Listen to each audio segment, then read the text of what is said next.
Hello creatives, and welcome to the 10th and already final episode of the Tailored Wellness. Today, I'm talking to you about fashion and spirituality, and the fashion of spirituality. Two different things.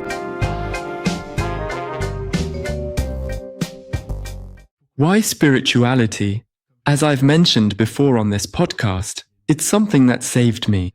It's a bit of a strong word, but I think it's something along those lines. But above all, it supported me. And it opened my eyes to what life is, to what gives things meaning, and to a world that is full of richness, beliefs, cultures, and diversity. At first, I was quite embarrassed to talk about it because it covers so much. Shall we cover the whole spectrum? It's broad. Astrology, human design, shamanism, the invisible, mediumship, tarot, cards, crystals. On the New Age side, I've forgotten 3/4 of it. There's so much, really, but it's not about the New Age. That's not what I want to talk to you about. For me, it's more in a universal sense, something that belongs to the realm of the invisible, but is still present, the question of energy. The first thing that comes to mind is that it's not a religion. For me, it's a... Is it a belief? Maybe, I don't know. Because for me, spirituality is the spirit in English. It's the mind or spirit. It's what drives us to do things. This idea of energy. A long time ago, I was very down to earth. If you talk to me about energy, if you talk to me about the invisible, no, thank you. Since then, things have changed a lot because of what I've been through, because of different experiences. And often, experience then goes on to create beliefs. And when I did my research on spirituality, I started from the principle that I experience something, and then I try to understand it, and not the other way around, telling myself, I know it exists, so I'll look for reasons to justify my belief. Those are two completely different approaches.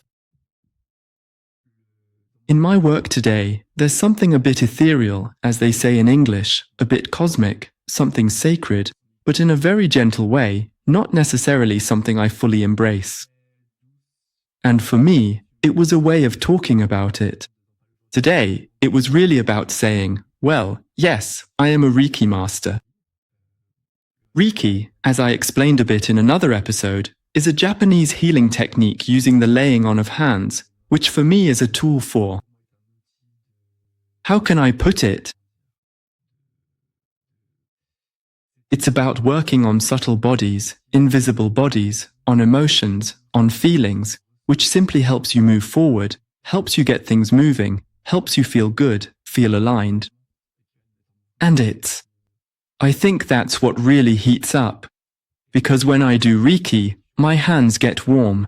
It's a very strange sensation. By the way, I'd like to explain. I should explain what you feel when you practice it. Often, my hands get warm and actually, it's a bit like entering a different state where, really, you're sort of channeling something, and when you place your hand on a body, you're feeling different textures. So, I think everyone's already had magnets in their hands at some point. So, either they attract each other, or they repel. And it's a bit the same thing. So, either you're drawn in, or you're pushed away. Which, in turn, helps you realize that there's something there. It's not necessarily something negative or positive, but there's something that needs working on. And so, the energy is channeled universally through the hands into the body.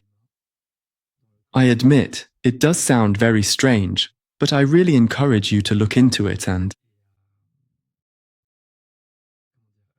find out more about it. It's a bit like... There was an experiment where two plants were placed in different rooms. One plant was spoken to with only loving words, good vibes, I love you, and so on. And in the other room, only nasty words, like you're fat, and so on. The plant that received love kept on living, while the other one died. Energy is a frequency, and that's what either kills or sustains something. Reiki energy is something that gives life. It's the energy of living things. We don't heal everything, that's not the point. but it's a spiritual practice for well-being. Even though, to be honest, I don't really like the term well-being. Wellness is really a 360-degree thing. Not long ago, a friend of mine came over and asked me to give her a session. Without knowing much about her personal life over the past few months, I managed to bring out some things she'd buried deep inside and didn't really want to talk about. And I was surprised myself to see what could come out of it. And it's also about understanding the blockages we can sometimes have in a very tangible way in our everyday lives. How, in fact, they're present in the body as well. Once again, it's the machine. It's the hard drive that's been programmed. Or, for example, when there's a trauma. Let's pick something a bit obvious, shall we? Someone gets bitten by a dog, and so when that person is faced with a dog, they're inevitably going to panic. Even if the dog is as gentle as a teddy bear, the body has recorded, beware, dog equals trauma. And it's about how energy can deactivate these memories on a psychoenergetic level, so you can diffuse and move beyond that trauma. There you go, that's the theory. In practice, it's sometimes more complicated, sometimes not. Often, healing is as complex as we want it to be, or as simple as we want it to be. And in all of this, there are other tools, of course. These days, I do a lot of family and systemic constellations without going into detail. It's as if you were bringing your unconscious onto the mat with people who come along, channeling the unconscious of different subjects. And in fact, the dynamic will be displayed, it will take shape, and you'll be able to understand what's happening unconsciously in that blockage, that relationship, that problem. And as a result, you'll be able to take a step back, and it will also actually apply the resolution. That's not the right word, but anyway. No, sorry, it's about unraveling the issue. And that, I think, is the best tool I've discovered since the beginning, honestly. I do this once every month. Once every 2 or 3 months. And it's a bit like my little mental health hygiene routine now. The trend of spirituality is also something I've noticed in recent years, something I've seen, I think of Dior, with Maria Grazia Kaiui, who used tarot cards, Palo Santo. You know what Palo Santo is? That little would you burn, which smells really nice, by the way. Tarot decks, semi-precious stones like, tourmaline, labradorite, tiger's eye, all the beliefs that get built up around these things. And what's quite funny is that I've been through that phase myself. Yes, I admit it, but at the start, it was a bit naive and, at the same time, very wholesome. And well, whether stones have power or not, some believe it, some don't. Honestly, these days, I don't need stones, but I once met someone who managed to meditate with a stone in their hands, and I found that incredible. Well, this was someone who meditated a lot. Someone who was always eating super healthily, whose whole life revolved around this spiritual practice. So, a very pure energy, and in fact, he managed to master this stone, and what I saw with the stone in his hands, it was like a magnet. It was really strange.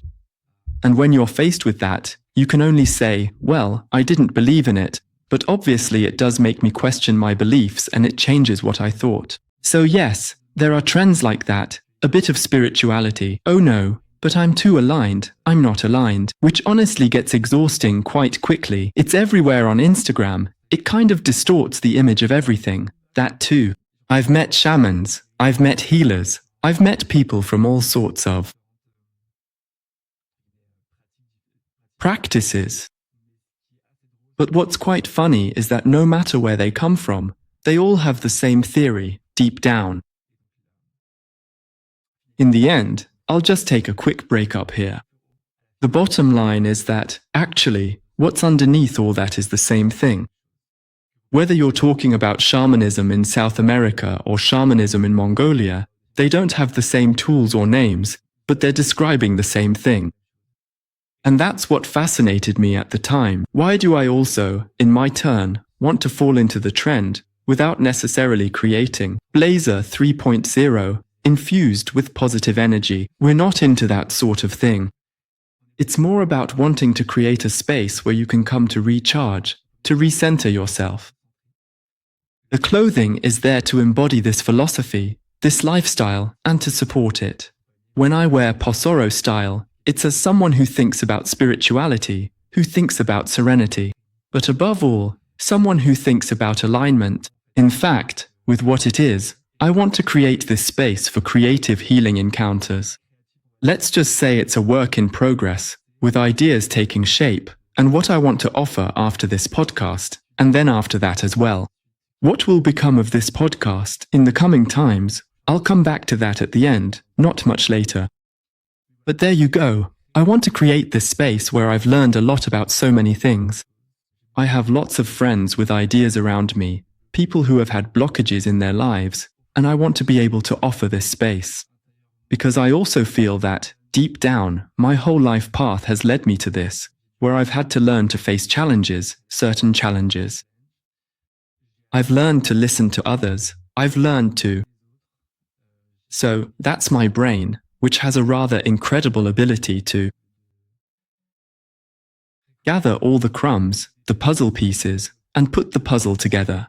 Sometimes, I get a dopamine rush in my brain that tells me that's what's brilliant. It's annoying because my mind keeps racing, which is unbearable. Is that from trauma or just how I am? I don't know. Still, it can be useful if used well. And sometimes, when I'm talking with my best friend, I say to him, "Wait," and he says, "What's up?" I go, "Wait, I've got a hunch," and I tell him what comes to mind and he says, "Bloody hell, you're right." And I think there's nothing more satisfying than that feeling of bloody hell. When someone feels better or I've helped someone overcome a challenge, it's not at all out of any sense of pretension that I do it. It's not like, "Look at me, I'm showing off to you." I've managed to unlock that. It's just that it gives me something inside, a feeling that says, "You've done your job," and that's just, honestly, there's no price you can put on that. There's just no price for that kind of thing. Intuition is about connection. Human beings have aligned with what I stand for in my work. It's more than just clothing as well. It's about creating a community, and it's also about how I can, in turn, pass on what I've learned, what was passed on to me. When I did Reiki, when I worked with shamans, when I worked with different people. And I also don't want to talk about it in a way that makes it sound like a cult or something a bit odd. It's really more about making this idea accessible, that it's a space. These are tools which, when used properly, can do. I want to say miracles, because in this case, I really think that I am a miracle, considering everything that's happened in the past 10 years, and I wish the same for others. But there are no guarantees, and it's always each person's own work on themselves that moves things forward. And what I love today, around me, is that when I talk about these ideas, they really resonate with others, and it feels so good to me. We're going to go and have our therapy session, in quotation marks and with a laugh. Of course, once again, I'm not a therapist or a psychologist. I'm here to support you, like a little bird. We're going to put on some nice clothes and talk about our moods and our broken hearts, about our traumas, openly and without judgment. And I find it quite funny because, as a result, topics that are really heavy these days, we see it with all the things that can get to us on social media. But there's this thing. We talk about it. We're visible. We want to feel good. Especially the younger generations, they're the first to set boundaries and limits, to say stop and to say no to everything that we, ourselves, have been able to accept and what previous generations accepted. But for us, that's it. It's finished. We want well-being. We want balance in our lives. We want to have fun. We want to enjoy ourselves, but not at any cost. And today, I want to respond to that. I want to share that, a truly 360-degree vision of what I, as a designer, as a creator, as a human being, can offer others today in a holistic way. You come to us for a suit, if you like. You can have a creative healing session with someone. You can have a cup of tea and talk to us about a fascinating topic, about your creativity. It's really an exciting ambition. It's new, It might be risky, but it's also fun to do. And once again, we're not curing cancer, but we're making beautiful clothes and beautiful things. I think I'm reaching the end of the episode, and to give you a teaser for what's coming next on the podcast, the next 10 episodes will feature guests. And the idea, once again, is to be a safe space with creatives for creatives to make it a community. So ask me any questions you'd like answered, all your curiosities, your feedback, anything you want to know, and we'll be delighted to try to answer as much as possible in the upcoming episodes. Thank you for listening to Tell All Wellness, and I'll see you soon.